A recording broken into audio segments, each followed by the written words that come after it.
Do you think starting a business and being someone from the trades and knows like they went to trade school, right? They became a tradesman, but they're not really on the sales side, or somebody that has been selling the whole time and starts his business?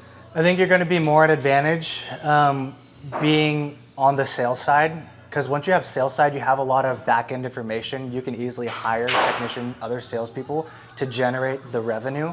If there's no sales, there's no business. And a lot of people think, oh, because I have 20 technicians, that's going to bring me in money. Yeah, it's going to bring you in a little bit of money, but not the amount of money you need to have on a reoccurring business to keep the business in place. But yes, I think there's circumstances for, people that know how to turn a wrench really well and people that know how to start a business really well. At the end of the day, you have to bet on yourself and bet on yourself in this scenario as well. You never know what's going to happen unless you just try. And the people that take the step and go all in are typically people that see the rewards.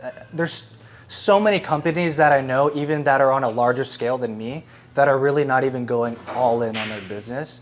And if these larger companies aren't going all in on their business, the smaller companies definitely aren't. So if you can decide which route you want to go, hey, do I want to be a one-man operation and turn a wrench and just eat really well for me and my family? Cool, you do it.